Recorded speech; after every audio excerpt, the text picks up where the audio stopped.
They say some places are better left forgotten, buried beneath decades of silence and shadow. But what happens when the past refuses to stay buried? In a remote Midwestern town haunted by a dark ritual and a lingering curse, one outsider finds herself trapped between the fragile line of reality and nightmare. As strange signs multiply and the air thickens with dread, every secret uncovered only pulls her deeper into a web of fear. Can she escape the curse before it consumes her, or will she become the next lost soul in the town's chilling legacy? They found the first body in the river, face bloated, skin gray bull like the December sky. The sheriff said it was a drowning, but everyone in Hollow knew the boy had never learned to swim. Connor Wells hadn't been back to Hollow, North Carolina in over 12 years. The last time he'd seen that town was through a rearview mirror, the taillights of his mother's Buick slicing through fog as they left in the dead of night. Now he was back, 30 years old and barely holding it together, a freelance photojournalist with more debt than gigs, called home not by choice, but by a funeral notice. His grandmother had died. Edna Wells, the last of the old women who used to chant half-whispers at the church steps and claimed to know what lived in the woods. The obituary was brief, one paragraph in the local paper. No cause of death mentioned, but it was the postscript that caught his eye.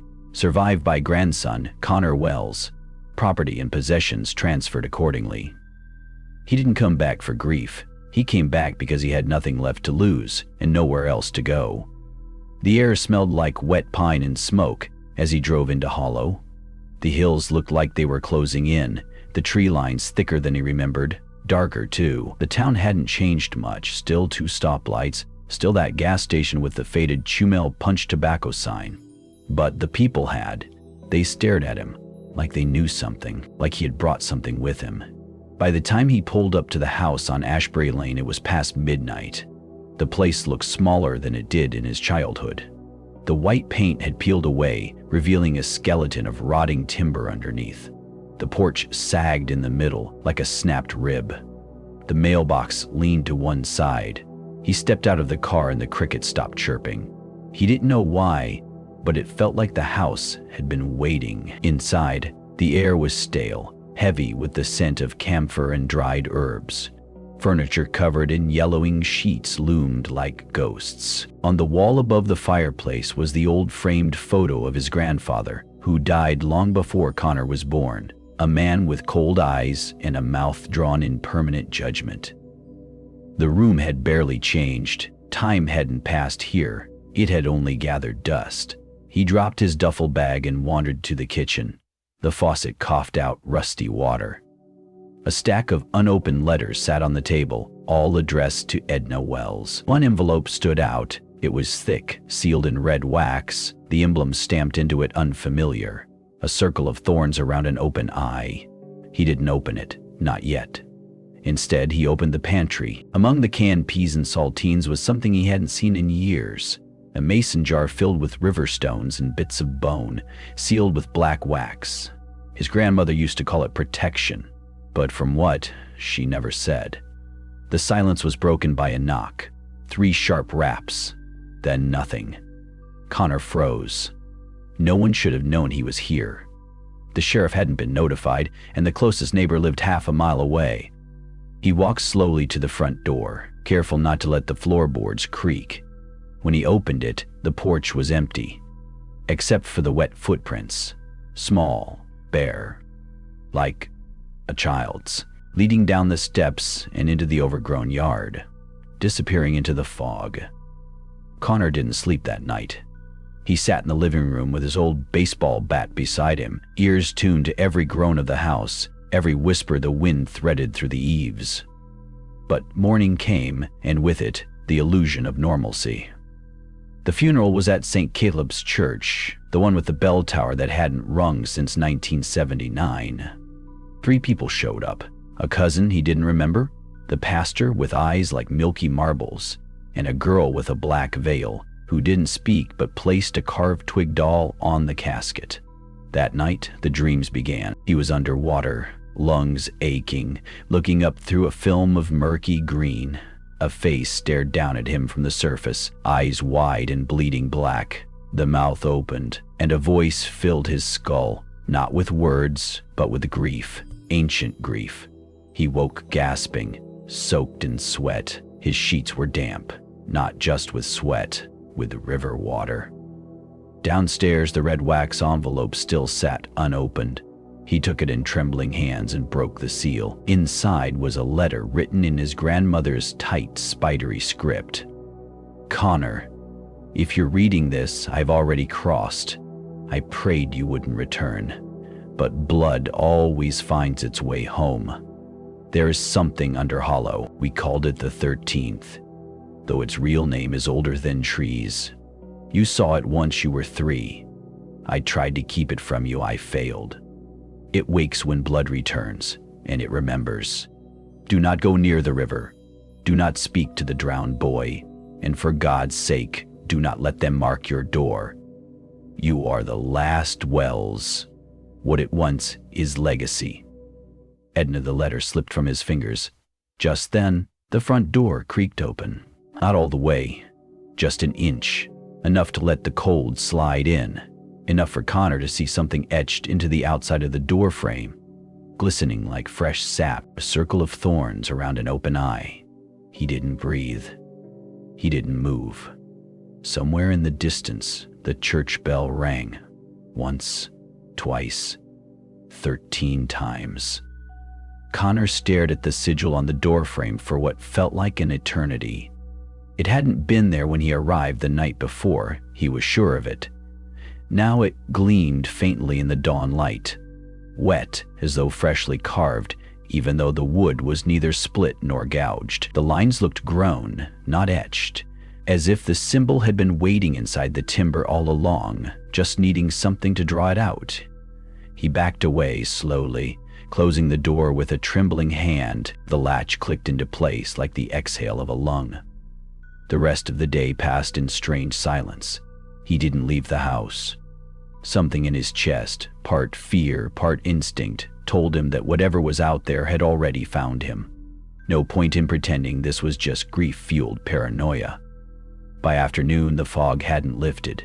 It hung in the trees like cobwebs and swallowed sound whole. Even the birds refused to sing. Connor wandered the house, following the residual energy of his childhood, but now every room felt off by a degree. Angles too sharp, shadows too deep, furniture slightly out of alignment, like the house itself had shifted in his absence. In the attic, he found a rusted tin box labeled Hollow Records. Inside were newspaper clippings, Polaroids, and handwritten notes in Edna's neat script. He spread the papers across the attic floor. The clippings dated back over a century. 1894, boy found dead by Ash Creek, eyes removed. 1921, church claims drowning in accident despite local rumors. 1957, bodies recovered in ritual formation along riverbed. 1988, deputy's son found with mouth full of mud, eyes missing. Every 27 years, the pattern was clear. The most recent clipping was dated 2015, a photograph of a teenage girl's memorial by the water. A faded note in Edna's handwriting read, "Not an accident. No one believed her. I warned them." Connor's breath caught in his throat. Beneath the clippings was a sketch, charcoal on parchment, of a childlike figure standing ankle-deep in the river, face turned upward. No eyes, just blank sockets. Around it, the same symbol from the envelope, the eye within the circle of thorns. Underneath it, scrawled in red pencil, were the words, "The drowned boy returns when the bloodline calls." He was still staring at the drawing when the attic window shattered. Glass burst inward. Shards flew past his head. Cold air rushed into the room, and with it came a wet, reeking stench, like moss, copper, and something decayed.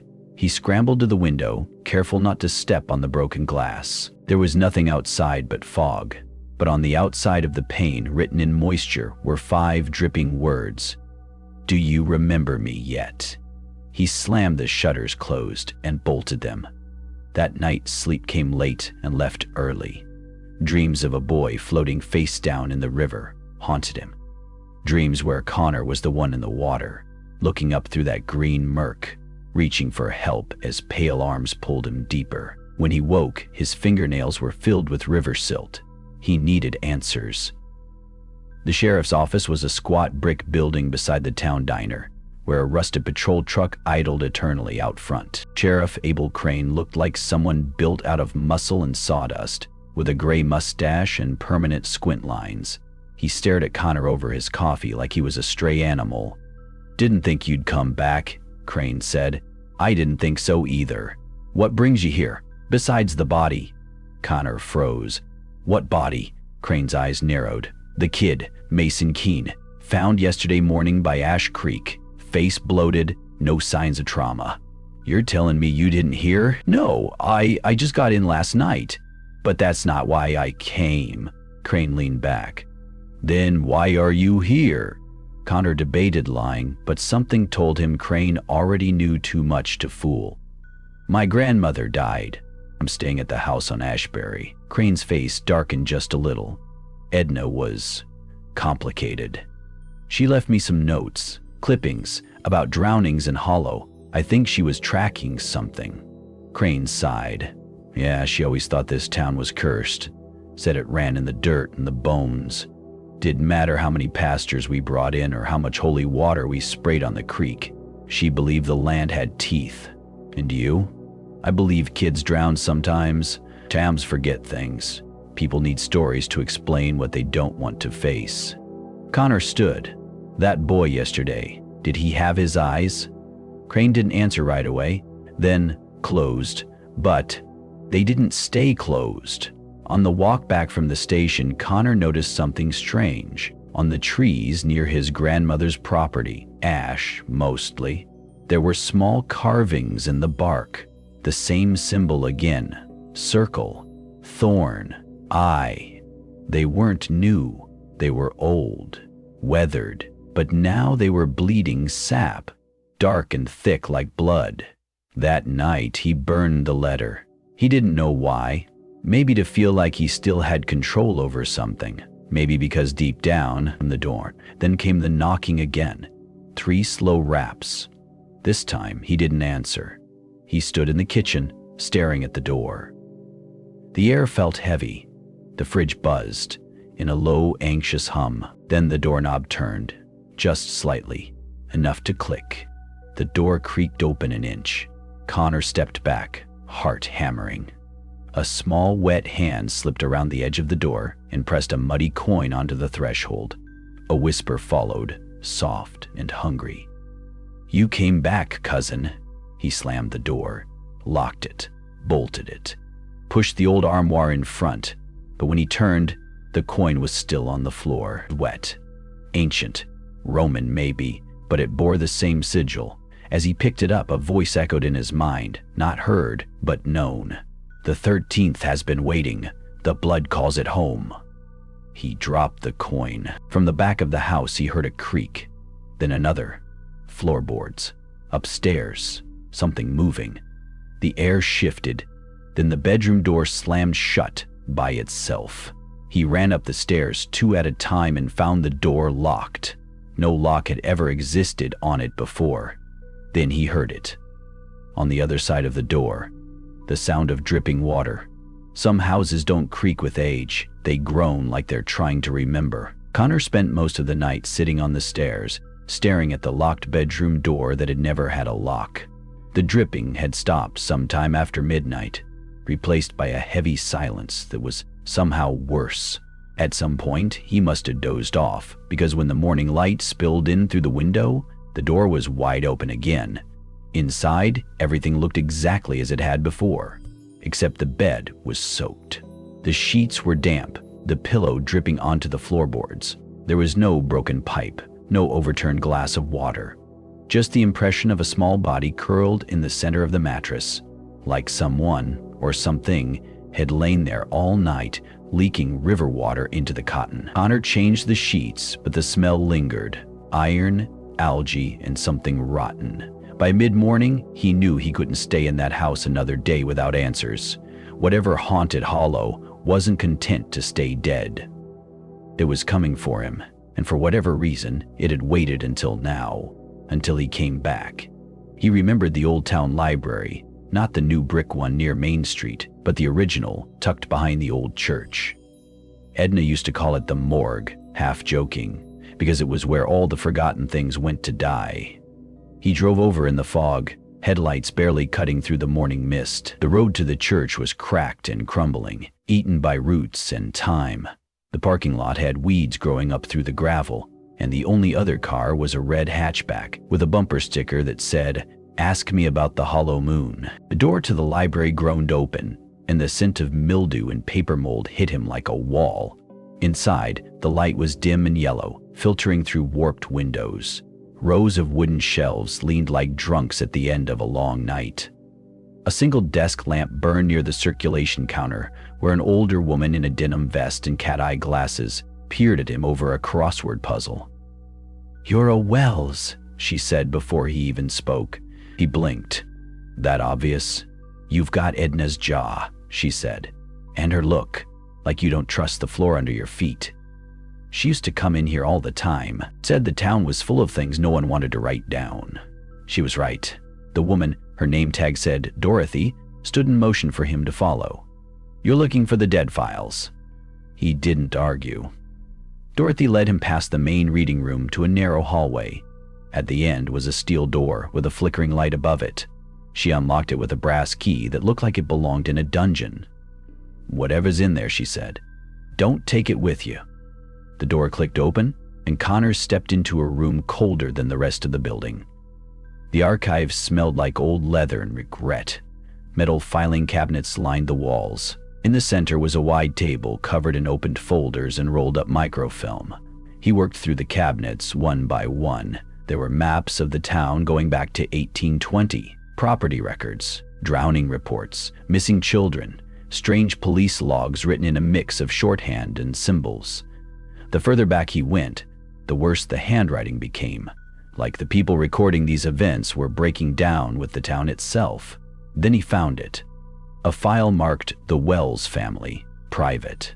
Inside were a dozen yellowing pages, a family tree, a record of land deeds, letters, partially burnt, referencing a covenant made with the River's will, an old court document accusing one Nathaniel Wells, dated 1873, of burying live infants to appease the flood. The case was dismissed on grounds of hysteria. Connor's hands trembled as he flipped through the pages. The last one was a sketch, done in ink, of the sigil, the eye, the circle of thorns. But this version had something different. Inside the eye was a small figure, a boy, arms outstretched, drowning. Beneath it, in Edna's writing, "The 13th is not a ghost. He is the covenant." A chill crept up his spine. He took out his phone and snapped photos of everything. As he turned to leave, something caught his eye. A torn page wedged between the shelves. He pulled it out carefully. It looked like part of a sermon, typed on an old typewriter. "And lo, the 13th shall rise from the depths when the blood returns, and the bargain left undone shall hunger for closure. The eyes are taken not in malice but in trust. They must not see the truth too soon. Let the hollow remain hollow, lest it overflow." He heard something then, a wet scuffing sound, like bare feet across tile. He turned. No one. The archive was empty, but one of the filing cabinets, previously closed, was now ajar. He approached slowly.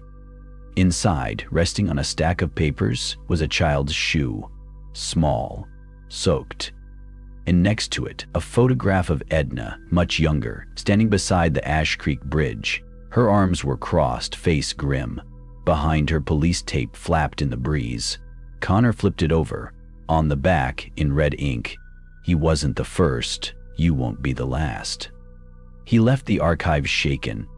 Outside, the sky had grown darker, the fog heavier. As he opened his car door, he saw a figure across the street. Just a glimpse. A child, shirtless, eyes missing, watching him from beneath a crooked yield sign. Connor froze. The child raised his hand. Not waving, pointing. Then he vanished into the fog. Connor drove straight to Hollow Historical Society. He didn't know what he was looking for anymore. Answers maybe, or a map out of the spiral. But inside the building, something new was waiting. Pinned to the community corkboard was a flyer. Missing Mason Keene, age 9, last seen near Ash Creek. If seen, please contact Sheriff Crane. But someone had altered the flyer. Over Mason's photo, in thick black marker, someone had scrawled the symbol. The circle, the eye, the thorns, and underneath it, "Welcome home, Connor." Connor didn't remember parking. The drive to the Hollow Historical Society was a blur, fog swallowing the world outside, his knuckles white on the steering wheel. Mason Keene's face lingered in his mind, eyes hollowed out by ink in prophecy. He had no idea what he expected to find inside that building, only that he had to keep moving. Standing still felt like giving in. The Historical Society was housed in what used to be Hollow's first schoolhouse, a squat brick building with a sagging roof and crooked flagpole that hadn't flown a flag in decades. Inside, time had barely touched it. Wood-paled walls, dusty glass cases, faded photos of stern settlers and their long-forgotten floods. The front desk was unmanned, the bell rusted, but voices carried from deeper inside. Connor followed them. He passed rooms labeled Hollow in the 1800s. Flood artifacts, Ash Creek Bridge, 1912 collapse. The last room was lit from within, and the voices, low, urgent, came to a sudden halt as he stepped in. Sheriff Crane stood by an old map of Hollow, thumb pressed against a small pin labeled Ash Creek. His deputy, Grace Everly, stood nearby, arms crossed. Both of them turned at once, like they'd been waiting. "Wells," Crane said, "took you long enough." Connor stared at him. "You knew I was coming?" Crane nodded to the corkboard. When a missing kid's flyer gets turned into a death threat, people tend to take notice, especially when the target's name is written in block letters. Connor felt suddenly exposed. "You think I did that?" he asked. "I think you came back to Hollow and all hell started unraveling," Crane replied. "And I think you know more than you're saying." Connor pulled the photo of the sigil from his jacket. "You ever seen this before?" Crane's face changed. Not surprise, recognition. Grace stepped forward. "Where'd you get that?" "Library archive. It's in my family's file." Crane took the photo and studied it like he was looking for a lie in the paper itself. Edna used to bring this up. Back in the 90s, after a boy named Simon Harper went missing, she said Hollow had a pattern, that things disappeared in 13ths. People, pets, pieces of land, always in cycles, always by the water. Grace added, and always someone connected to the Wells line. Connor felt a fresh chill worm its way down his spine. "So why hasn't anyone said anything?" Crane laughed without humor. "Because Hollow eats its memory. You talk too loud and the town forgets you. That's not a metaphor." Connor thought of the sketch, the boy inside the eye, the writing. He is the covenant. He said quietly, "What if it's not a curse? What if it's a pact?" Crane looked up sharply. "What do you mean?" Connor told them everything. The room, the water, the sigil, the sermon fragment, a sense that something was pulling him back into a story that began long before he was born. And the name, the 13th. When he finished, the room was silent. Then Crane turned to the map and removed the pin at Ash Creek. "Then we're out of time." He handed Connor a manila folder. Inside were photos from the 2009 investigation. The girl who drowned, Lily Greer. She was 9 years old, pale, blonde, smiling in every picture. Connor froze. "I knew her." "She knew you too," Crane said. "She was with you the day she disappeared." I don't remember that." "That's the problem," Grace murmured. "No one does." Crane said, "People blamed the river, the current, said she fell in, but the body was found 40 feet from the water, dry as bone, eyes missing." He turned the photo over. The date read July 13, 2009, exactly 13 years ago. Connor stumbled back. Why would I forget that? Because Hollow needs you to, Crane said. That's how it keeps the cycle going. Every 13 years a child disappears and someone returns. Connor's mouth went dry. So what now? Crane looked at him, hard. Now you help us break the cycle. You said Edna wrote notes in the archive. We need all of them, every page. I already took pictures. Not enough, Grace said. The town censors digital records. You ever try to post about Hollow online? It gets scrubbed, like static. Connor remembered the podcast that vanished, the YouTube videos that got pulled. Even his texts to old classmates, none replied. I'll go back, he said. To the house. There might be more. Crane nodded. Be careful. If the cycle's active again, Hollow will fight back. Grace added, Don't go alone, not anymore. He was halfway out the door when Crane called after him. One more thing. Connor turned. You ever see the 13th? Connor hesitated. Not clearly, just a boy, no eyes, watching. Crane's jaw tightened. If you see him again, don't run. That's how he picks. Connor didn't ask what he meant. Outside, the fog had turned to ash. The sky hung low, pale and suffocating. He drove home faster than he should have, every turn of the wheel feeling like he was steering through memory. The Wells house loomed at the top of the hill, its windows darker now, like eyes closed in mourning. He stepped inside. Silence, then a creak overhead. He climbed the stairs, every step groaning beneath his weight.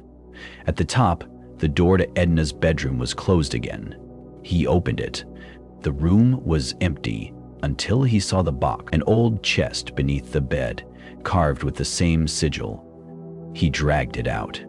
Inside, a bundle of letters, photographs, and a cloth-wrapped book, a journal. He opened it. The first page read, The Hollow Watch, ST 1821. The entries inside were dated, some from 1840, others from 1957, and most recently, 2009. The last entry, written in Edna's hand, read, If he returns, tell him the truth. The boy in the water isn't dead. He's waiting. A loud knock jolted Connor from the page. He spun toward the window. No one. Then another knock, harder, from inside the house. He turned slowly. A trail of wet footprints led from the hallway to the foot of the bed. And there, standing in the doorway, was the boy. Soaked, sightless, smiling. Connor, the boy whispered. I remember you. The boy didn't breathe, didn't blink, didn't move. He just stood there at the doorway, a wet silhouette in the dim light, his bare feet leaving dark, dripping stains on the wooden floor. His hair clung to his forehead in long, stringy clumps, his skin tinged with a sickly blue. But it was the absence of eyes that hollowed Connor's chest with a primal, instinctive dread. Just smooth sockets, deep, glossy, and infinite. I remember you, the boy said again. Connor staggered backward, the journal slipping from his fingers and landing with a muffled thump on the carpet. The child didn't follow. He just tilted his head slightly, as if studying him. You never told me your name, the boy whispered, voice wet and raw like gills choking on air. Connor reached blindly behind him, hand fumbling for the doorknob. You're not real. You said you'd come back, the boy replied. And you did. Connor slammed the door shut, locked it, bolted down the stairs 3 at a time. His chest burned, vision swimming. He didn't stop until he was outside the house, doubled over in the dying light of dusk, gasping for air like he'd surfaced from deep water. The front door never opened. But he didn't trust it wouldn't. He drove to Hollow's only diner, a place called Evelyn's, where the coffee was strong and the booths had tears in the vinyl that had outlived the last 3 presidents. He needed noise, people, fluorescent lights that didn't flicker with ghosts. Mason was there. Connor spotted him at the back corner, sipping a milkshake like nothing had ever happened. His sketchbook was out again, charcoal smudges along the edges of the pages. Connor slid into the booth across from him. Mason didn't look up. "I saw him," Connor said, voice low. "The boy." Now Mason looked. "You mean your boy?" Connor blinked. "What?" Mason flipped the sketchbook around. Connor's heart dropped. There, on the page, was the boy. Not just a rough image, not a guess. It was him. Down to the ridges of his ear, the slant of his mouth, the way his hair matted to his face like lakeweed. "You drew him." "I don't draw strangers," Mason said quietly. "Only what's inside people's heads." Connor felt the walls closing in. "What do you mean, my boy?" Mason leaned forward and his voice changed, no longer playful, no longer distant. "You don't remember Hollow, not really. Do you know why?" Connor didn't answer. "You didn't just leave," Mason said. "You were taken, not physically, not like the others. You were selected. By who?" Mason nodded to the sketch. "By him. The 13th doesn't just haunt Hollow. He chooses it. Or maybe it chooses him. Either way, he's never truly gone. He just needs a vessel, a memory, a story to hide inside." Connor shook his head. "This is insane." "Is it?" Mason whispered. "Then why can't you remember what happened in 2009? Connor opened his mouth, closed it again, because he couldn't. He remembered the town, the flood, the library, Lily Greer's face in a yearbook. But everything else, the days before the night she vanished, were blank, like the blacked out lines in Edna's journal. "I found her photo," Connor said finally. "She was with me that day." Mason nodded. "And you haven't been the same since." Connor's hands curled into fists. "So what do I do?" "You don't do anything," Mason said. "Not yet." Then he pushed something across the table. It was an old key, brass, heavy. The teeth were jagged, uneven, like they'd been filed by hand. "What's this for?" "Edna's safe, under the church basement. I saw her hide it there once, before she started walking Hollow at night, whispering to the river." Connor stared. "I thought you didn't believe in any of this." "I didn't," Mason said, standing up. "But you do, and that means it's already real." The church sat on the edge of town, where the hills dipped into wetland. Its steeple had long since caved in, and ivy strangled most of the stained glass windows. The sign out front still read First Light Chapel, though the L was missing and the paint had blistered to white scales. Inside, everything smelled of mildew and burnt wax. Connor used his phone flashlight to find the altar. Behind it, a trap door, hidden by a rotten prayer rug. The key fit the rusted lock. It took both hands and a lot of force to open it. The stairs beneath groaned like bones. He descended. Below was a chamber, a crawl space of stone and earth, where old church records had once been stored. But now it was empty, except for the safe. It was a massive thing, black iron, old as sin. The key fit again. Inside, more journals, all Edna's. Dozens of them, each labeled by year. Connor grabbed the one marked 2009 and flipped through it. The page is fragile, some water-stained. Near the back, he found a passage underlined 3 times. The 13th takes shape when grief becomes ritual. When the town forgets, the river remembers. If he calls you by name, it's already too late. There was a photo paperclipped to the entry. It showed a young boy standing at the edge of the Ash Creek Bridge. Connor recognized the haircut. The backpack, it was him. His handwriting on the back. Lily said not to look down. "But I did." He stumbled back, breath ragged. He hadn't just witnessed what happened in 2009. He had caused it. A low creaking noise came from behind him. Connor turned. Nothing. Then a whisper, barely audible, as if carried on the damp, moldy air. "Do you remember what you said to me?" Connor's flashlight flickered, then went out. The flashlight flickered one last time, then died. Connor froze. The basement swallowed him in a darkness so thick it seemed to breathe. He reached out instinctively, his fingers grazing the cold metal edge of the safe. Somewhere behind him, something shifted. Not loud, just wrong. A sound not meant for ears. A damp inhale followed by the sticky slither of something dragging against stone. Then the whisper came again, closer now, breath warming his neck. "Do you remember what you said to me?" Connor spun, nearly tripping over himself. His back hit the stone wall. "Who are you?" A pause. Then a voice answered. "Not the boys. Not even human." It was layered, fragmented, like several mouths speaking through the same broken throat. He called me a game, said I was made up, that Lily was lying, that none of it mattered. Connor's memory flared, hot and fast. He did say that. At the bridge, the night the water rose, Lily had been crying, said something was coming from the creek, said the shadows under the water weren't shadows at all. She'd begged him not to go back. But Connor had laughed, called her dramatic, said Hollow was full of ghost stories for bored kids and nobody ever really disappeared.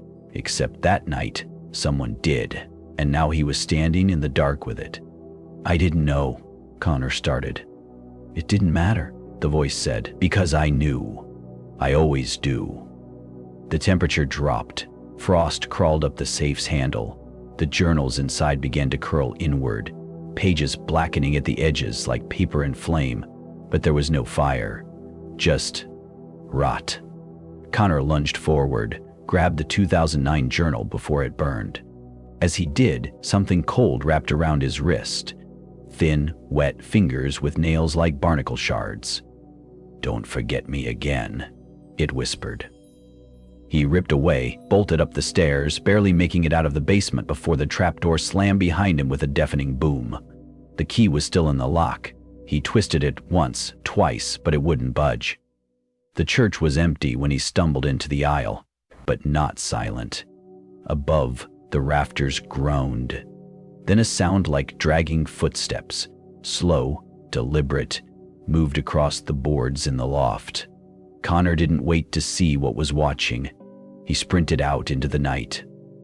He parked his car behind Evelyn's again, too afraid to go back to the house. Instead, he found himself standing outside the library, its windows still fogged from the rain, the inside dim but unlocked. Somehow, he knew Edna would be there. She was, sitting at her usual desk, a yellowed ledger open in front of her. Her eyes tracked his approach with a calmness that unnerved him more than fear. "You opened the safe," she said. Connor nodded. "You knew I would." Edna sighed. "There's a reason I never told you what happened. Some things are safer forgotten." He dropped the journal on the table. "But it did happen. Lily, the 13th, me, all of it." Edna looked down at the book. Her fingers traced the water-stained cover like one might touch a grave marker. "He was never meant for you," she said softly. "But you were there, that night. And when Lily fell, when the water took her, he needed someone to blame." "Blame?" Connor asked. "For what?" "For being remembered."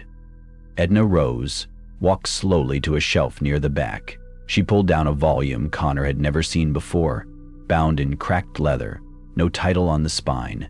She opened it. Inside were photos, drawings, names, all 13 of them. "The 13th isn't one boy," she whispered. "He's every child Hollow tried to forget, every whisper drowned out by denial, every face lost when the water rose." She turned to the last page. Connor saw his own picture, age 12, smiling, standing next to Lily on the bridge. Underneath, handwritten in red ink, chosen to carry the silence. He backed away. "No, I left. I moved on. My family took me away." Edna shut the book. "Your family brought you back." "What?" She looked at him, sadness bleeding into her every word. "You think it was coincidence your mother took the Hollow job? That you inherited your grandfather's house? That no one ever told you why you left in the first place?" Connor's mind reeled. "You said he needs memory to survive. He needs yours." He felt like vomiting. "You've felt it," Edna said. "Haven't you? Since you got here? The weight? The dreams?" He's been reattaching to you piece by piece. Through the house, the boy, the journal. Connor's breath hitched. Then how do I stop him? You don't, she said. You pass him on. Silence. He stared at her. You mean like a curse? A legacy, she corrected. Every generation leaves it to the next. Hollow survives because someone always carries it. Connor turned away. No, he whispered. I won't do that. I won't damn someone else. Edna's voice followed him out the door. You already have. That night, Connor didn't sleep. He sat on the floor of the living room, the journal beside him, every light on. The boy hadn't come back. Not yet. But he could feel him, just beyond the walls, maybe behind the mirror or inside the pipes, watching, waiting. At 3:13 a.m. the silence broke. His phone buzzed. Unknown number, no caller ID, just one text. Come to the bridge. Connor stared at it, frozen. Then another message arrived. A photo of Lily, alive. A recent picture. She was standing in the woods, older now, maybe 26, her expression unreadable, her eyes directly at the camera. Then one more message. We're not all dead. Yet. Connor grabbed his keys, ran out into the night, toward the only place that ever truly mattered in Hollow. The bridge. Where it all began. And maybe where it would finally end. Rain had started again by the time Connor reached the bridge. Not a downpour, just a slow, miserable drizzle that soaked into skin like guilt. The creek below hissed under the wet weight, swollen and restless, as if it too remembered what had happened there 13 years ago. He stepped onto the wooden slats, each one groaning beneath his weight like they knew his name. Like they knew he'd come back not as a boy, but as something else entirely, something marked. The phone in his pocket buzzed once. Another photo. Same girl, same woods, same unreadable stare. But this time, behind her, just out of focus, was a shape. Not quite a man, not quite anything. Just black, where the world should be, a void shaped like memory. He tried calling the number. No answer, only static, wet, bubbling static, like someone was drowning on the other end. Then, a whisper, not over the phone, not even outside him, but inside his head. She's not alone anymore. Connor turned toward the trees. At first, nothing. Then, movement. Something slithered between trunks, not walking, gliding, low to the ground. Pale hands grazing bark, a head cocked at the wrong angle, and those eyes, two black pits, as if someone had scooped the color out and left only grief behind. He staggered back, heart punching his ribs. Lily? But the thing didn't answer. It stopped at the edge of the bridge, like some ancient rule forbade it from crossing. It tilted its head again, curious. Then, from behind it, another voice spoke. I thought you'd forgotten me. Connor froze. That voice, young but heavy. A boy's voice, twisted by time and things worse than time. He looked up. The 13th stood on the other side of the bridge, still in the same soaked shirt, still barefoot, but now taller, older, like time had distorted around him instead of passing through him. You didn't forget me, the boy said, smiling. You just tried.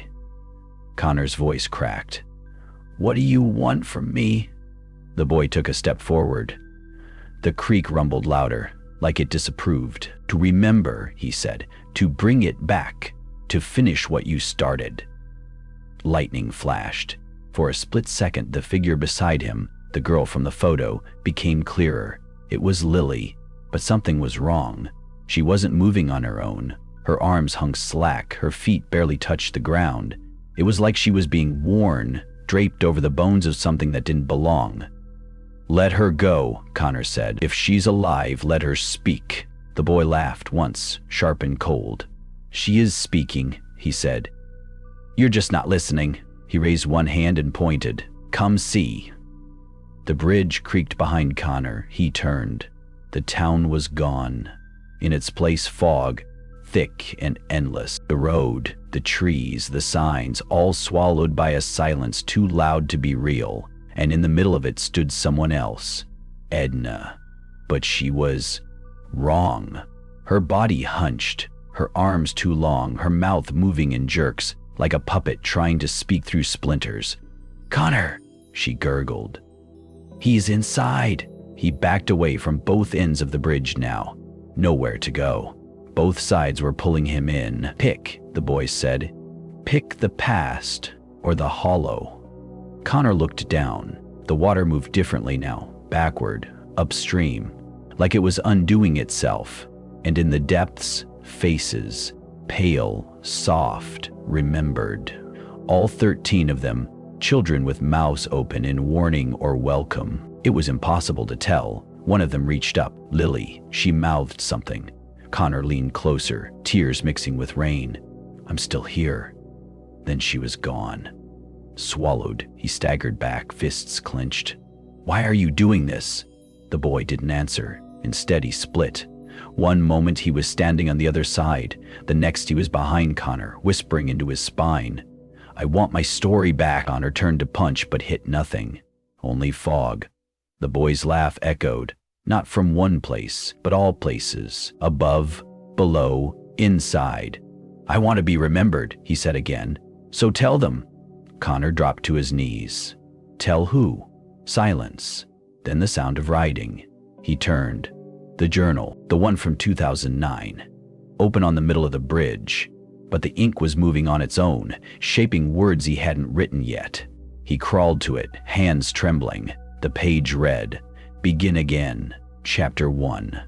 Hollow remembers the ones who forget." Then the paper tore itself in half. From the crease, something began to crawl out.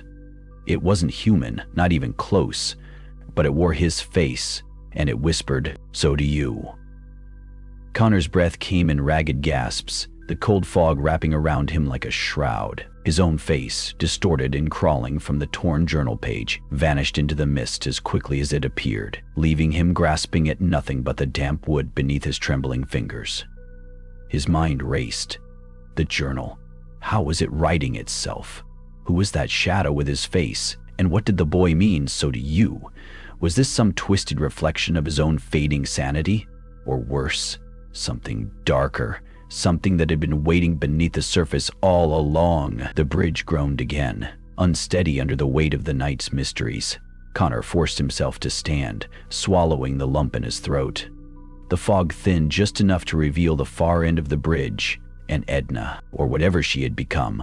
Her eyes, once bright with community warmth, were now empty wells reflecting the cursed creek below. She muttered unintelligible phrases, her fingers tracing slow, deliberate patterns in the air. Patterns that didn't belong to any language Connor recognized, but felt eerily familiar, like a half-remembered nightmare. Suddenly, she turned toward him. "You can't run from the story, Connor." Her voice cracked like dry leaves breaking underfoot. "I've been waiting."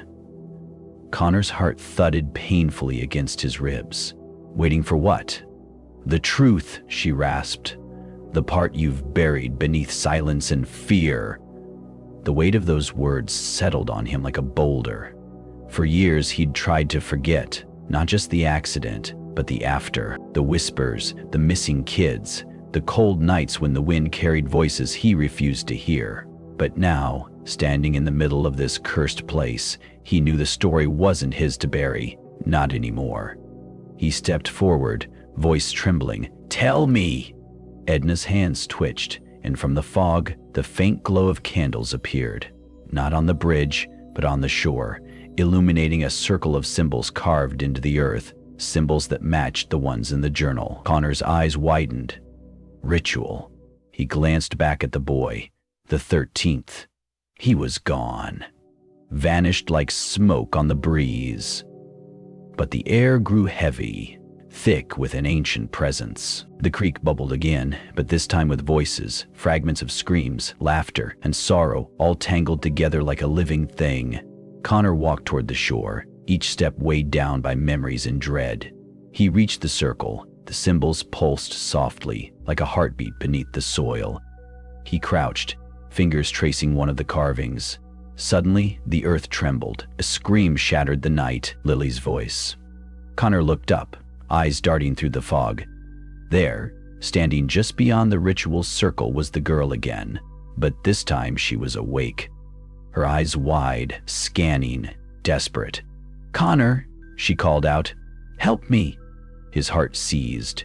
Before he could move, the ground between them cracked open. From the darkness, dozens of pale hands erupted, clawing, grasping, pulling upward. Connor stumbled back, terror rooting him in place. The hands grasped at Lily's legs, dragging her toward the depths.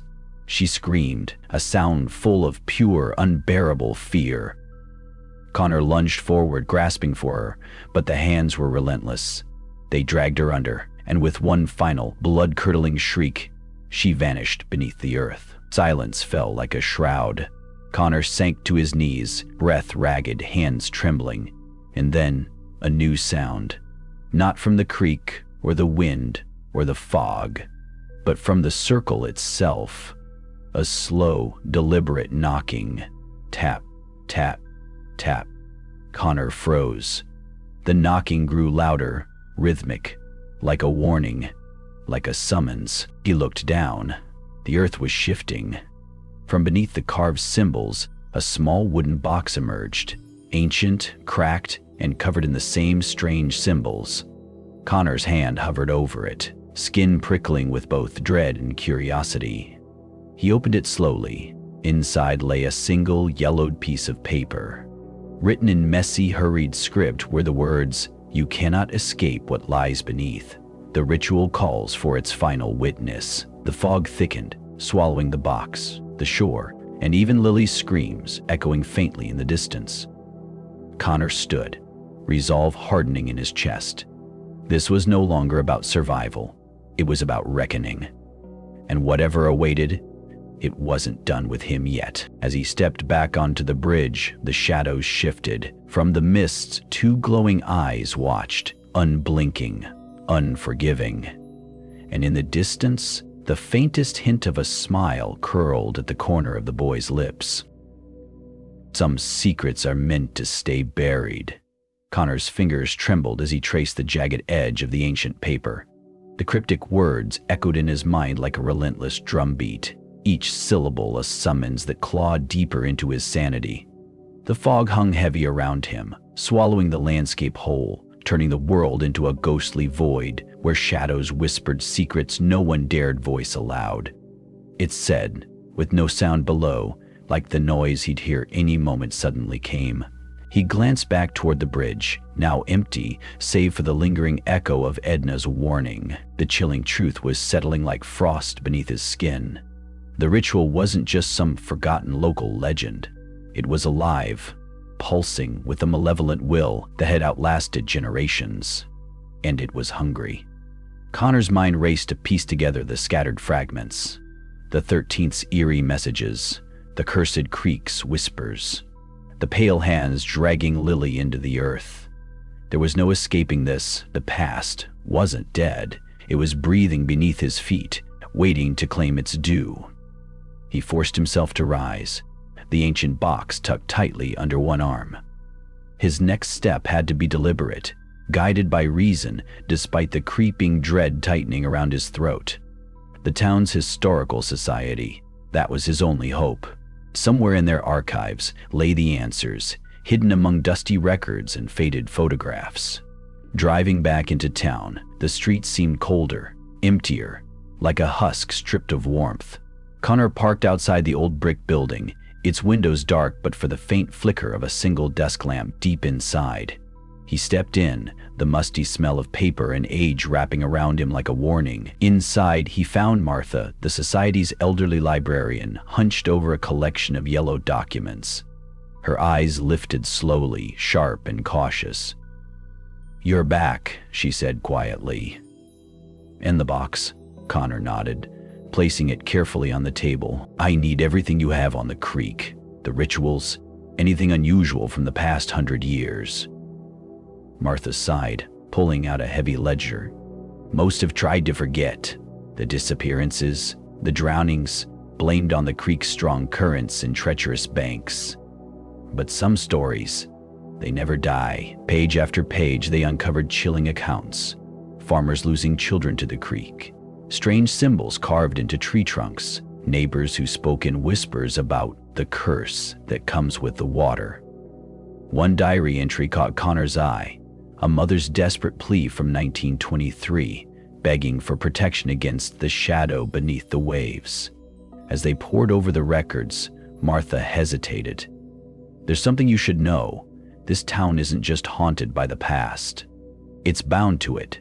The ritual, the curse, the sacrifices, they're a pact. Broken once, the darkness returns stronger. Connor swallowed hard, the weight of history pressing down.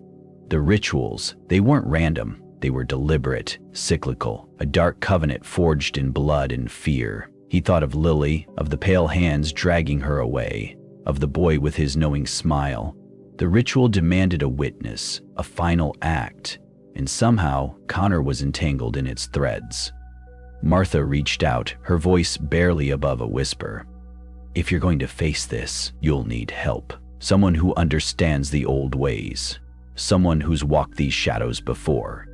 Connor nodded, determination replacing fear. Who? Her eyes flickered to the window, where the first light of dawn bled through the fog. Old Man Turner lives out by the edge of the woods, keeper of stories no one else dares tell. The name sent a shiver through Connor. Turner was a recluse, a man spoken of in hushed tones, but if anyone held the key to the ritual's dark heart, it was him. As he stepped back into the dawn-chilled air, the fog seemed to pulse around him. The creek's murmur carried a new edge, less whisper, more threat. The final act was coming, and Connor wasn't sure if he was ready. But there was no turning back. The past had claws, and tonight they would reach for him again. Connor walked down a path covered with yellow leaves and broken branches, heading towards an old wooden house that stood alone on the edge of a dense forest. The night wind blew through the leaves, hissing like the sigh of a long-imprisoned soul. The light of the flashlight slid across the rotting walls, highlighting every crack and peeling layer of paint on the house. The space here seemed frozen in time, separated from the modern world outside. The front door made a sharp screech as Connor pushed it open, stepping inside. The smell of mold and damp earth enveloped him, and dust curtains were scattered everywhere like opaque cobwebs. In the corner of the room, the old fireplace flickered, creating a faint glow and the vague image of a man sitting there, slowly tapping a cigarette against the ashtray. "Turner," Connor said, his voice low. The man raised his head, his eyes as sharp as razors. "You're late, Connor. The curse waits for no one." Turner stood up, walking slowly toward the wooden table where thick old books were stacked. "I know you have the box," he said, his eyes glinting mysteriously. "It's either the key or the curse. Whichever you choose depends on how you use it." Connor placed the box on the table, his hand shaking slightly as he gripped the old leather cover. "I read in Martha's journal about the sacrifices, about the curse returning. I can't let this continue." Turner was silent for a moment, then pulled out an old map. The paper yellowed and the outlines blurred. "This is the area around the old stream, where the others were taken and where we can find the source of it all." He looked at the map, feeling each black ink mark like a curse written in blood. "Are we going there tonight?" Connor asked. Turner nodded. "Tonight, when the moon is at its highest, the curse is at its strongest. We must face it head on." The atmosphere in the room became heavier, as if every breath was being suppressed by an invisible force. Connor felt the presence of something dark lurking around here, something that only those who delved into the past could clearly see. The two of them prepared their belongings. The flashlights and daggers were carefully checked. Before leaving the house, Turner looked straight into Connor's eyes, saying in a serious voice, "You must stay awake. Do not let the ghosts in your head deceive you. The greatest fear is the one we create ourselves." They stepped outside. The darkness seemed to swallow everything, leaving only the mournful sound of rustling leaves underfoot and the two people's panting breaths. As they moved deeper into the forest, The cold air penetrated every fiber of their being, making goosebumps rise in patches. The stream appeared before them, the silver moonlight reflecting on the still, mirror-like surface. But the water did not reflect their images, only endless, deep darkness. Turner knelt on the stream bank, drawing strange symbols on the ground with a kind of black ash. Connor observed every detail carefully, his heart beating faster as he realized this was a ritual to appease or awaken that supernatural force. Suddenly, somewhere, there was a slight sound of water, and an unusual cold air rolled up, covering the two of them. Whispers echoed around, carrying strange, incomprehensible words. Connor clearly sensed the presence of a creature that did not belong to this world. A dark entity slowly emerging through the mist. A figure loomed across the stream, a distorted figure made of darkness and mist. Its red eyes glared straight at them, making Connor shiver. Turner roared an ancient spell, the sound echoing in the terrifying silence. Suddenly, from the darkness, a gray hand covered in moss and mud reached out and pulled Turner toward the water. Connor rushed forward in panic, but could not stop the power of the darkness. Turner disappeared into the black water, leaving a terrifying scream echoing through the forest. Connor stood frozen, his heart pounding, his throat closing. The curses, rituals, and ghosts now came alive, no longer stories told around the fire, but a dazzling reality. And then, from deep in the stream, a hoarse laugh rang out, cold and sinister, piercing Connor's mind. Beneath a sky heavy with rolling thunderclouds, the dense woods surrounding the old Garrison farm seemed to hold their breath, as if waiting for something dreadful to unfold. The wind whispered through the towering oaks, carrying with it the faint scent of decay and forgotten secrets. Connor stepped cautiously onto the muddy path, every step crunching on brittle leaves and snapping twigs, each sound amplified in the oppressive silence. The oppressive air weighed down on him, thick with a palpable sense of dread. His heart hammered in his chest, not just from the exertion of the trek, but from the gnawing fear that something unseen was watching. The echoes of Turner's disappearance still clawed at his mind, and the sinister laughter from beneath the black water replayed in his thoughts like a cruel taunt. Yet, there was no turning back. Ahead, the silhouette of the Garrison house emerged from the gloom, a skeletal frame draped in shadows, windows like vacant eye sockets staring blindly into the night. The house was a monument to neglect, its weathered clapboards cracked and peeling, its porch sagging under the weight of years of abandonment. The heavy wooden door hung slightly ajar, creaking with the rhythm of the restless wind. Connor swallowed hard and pushed the door open, the hinges groaning in protest. Inside, the air was colder, the darkness thicker, swallowing the weak beam of his flashlight. Dust motes danced in the frigid air, and a faint metallic tang hinted at long-dried blood. The floorboards beneath his boots creaked ominously, threatening to betray his every move. Memories flooded back, stories Martha had told him in whispered tones about the house's cursed past, the ghastly rituals performed in the basement, the screams that never truly ceased. His fingers traced the edge of an old wooden table, scarred with deep gouges and stained with unidentifiable dark blotches. Suddenly, a faint sound stirred, a soft scraping echoing from below. Connor's breath hitched. The basement door stood at the back of the house, warped and swollen, secured by a rusty iron latch. He hesitated, the weight of what lay beneath pressing down on him, but necessity overrode fear. With a trembling hand, he lifted the latch. The door swung open, releasing a chill that seemed to seep into his bones. The narrow stairs descended into pitch blackness. He flicked on his flashlight and stepped down, the beam piercing the suffocating gloom. At the bottom, the basement sprawled like a tomb, stone walls slick with moisture, the air thick with mildew and the faintest hint of sulfur. Scattered across the floor were faded symbols etched in chalk, remnants of long-forgotten rites. Against one wall lay a worn altar, its surface scratched and stained, relics of twisted offerings strewn about. As Connor's light scanned the room, it settled on a weathered book lying open on the altar. The pages were brittle, ink smeared, but the chilling words still etched themselves into his mind. Invocations to dark forces, names whispered in ancient tongues, rituals promising power at a terrible price.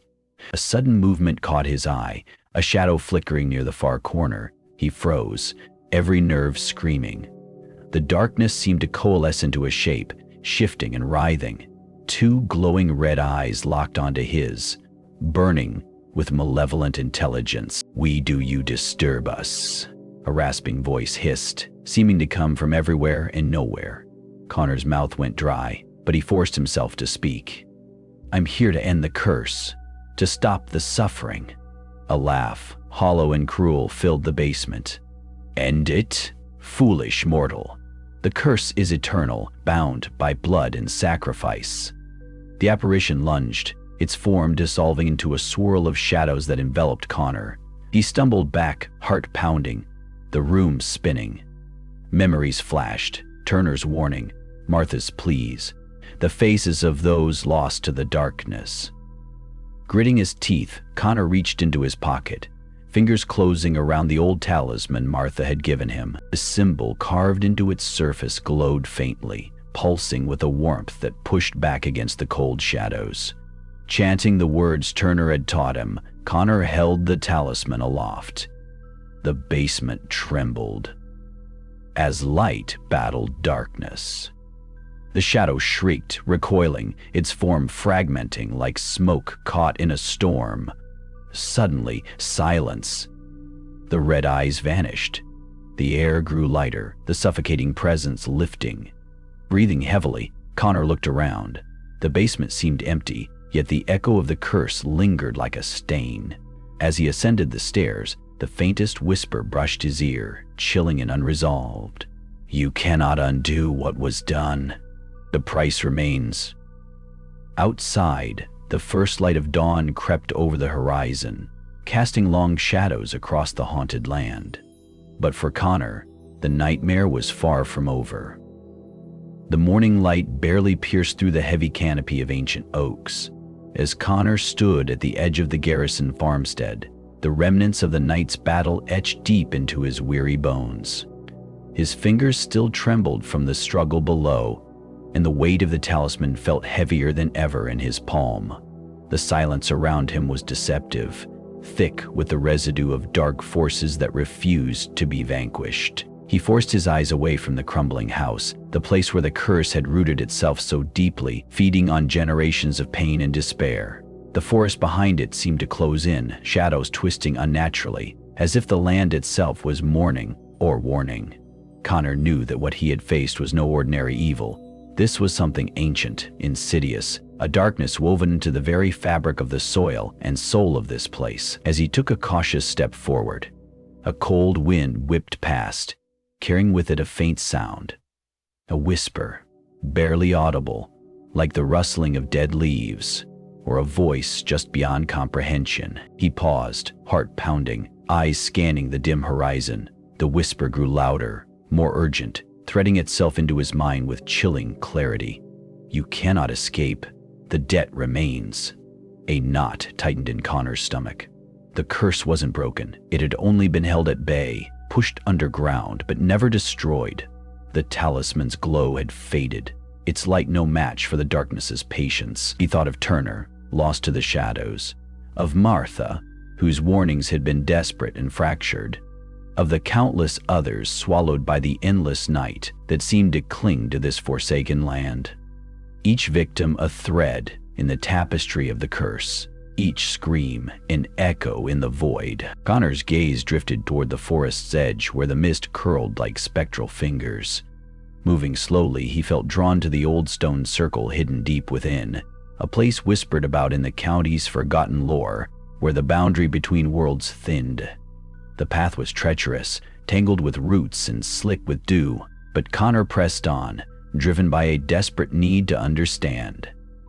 As he stepped into the clearing, the air shifted, heavy with a metallic tang. The stones stood in silent witness, their surfaces carved with cryptic runes that seemed to pulse faintly in the morning gloom. Kneeling, Connor traced one of the symbols with a tentative finger. It burned cold beneath his skin, a sharp contrast to the oppressive warmth of the lingering curse. He closed his eyes, focusing on the talisman, hoping it might reveal some secret, some way to sever the ancient pact that held this place captive. Suddenly, the earth beneath him trembled, a low rumble that grew into a deafening roar.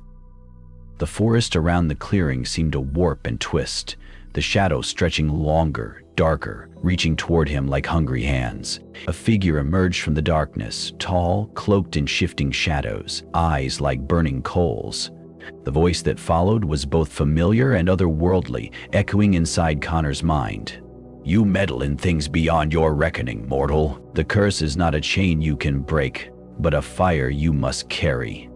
Connor stood his ground, swallowing the rising fear. There has to be a way to end this, to free the souls trapped here. The shadowed figure smiled, cruel and knowing. "Freedom demands sacrifice. The blood price must be paid." Lightning cracked across the sky, illuminating the clearing in jagged bursts. In those moments of blinding light, Connor glimpsed faces twisted in agony, spirits caught between worlds, bound by an unholy ritual that no living man had dared undo. With a cry, the shadows surged forward, engulfing Connor in darkness. His mind reeled as visions flooded him, the original ritual performed centuries ago, the blood spilled to bind the curse, the betrayal that had sown this seed of evil, the weight of it all pressed down, threatening to crush his sanity. But somewhere deep inside, a spark of defiance ignited. Summoning every shred of strength, Connor thrust the talisman into the earth, chanting the words he had learned in whispers and nightmares. The ground shook violently, a fissure opening beneath the stone circle, swallowing the shadow figure in a cascade of light and shadow. When the tremors ceased, silence fell again. The forest seemed to breathe, the oppressive weight lifting slightly. But Connor knew this was no victory, only a reprieve. Bruised and battered, he stumbled from the clearing as dawn broke fully, painting the sky in shades of blood and fire. Yet as he neared the farmstead, his heart sank. The land itself bore new scars, fresh footprints marked in the soft earth, leading toward the woods, and the unmistakable scent of something dark and ancient lingering in the air. Behind him, from the depths of the garrison house, a whisper rose again, cold and cruel. "The price is not paid. The debt will come for you." And in the shadows beyond the trees, eyes watched, waiting patiently for the next chapter to unfold. Thank you so much for joining me on this chilling journey into the heart of darkness. I hope this story sent a shiver down your spine and kept you on the edge of your seat. If you enjoyed diving into this mysterious and haunted world with me, don't forget to like, subscribe, and hit that notification bell so you never miss a new horror story. Your support means everything and helps keep these tales alive. Remember, sometimes the scariest things are the ones lurking just beneath the surface, in forgotten towns, ancient rituals, and the shadows of our own minds. Stay curious, stay cautious, and above all, stay safe. Until next time, sleep with one eye open.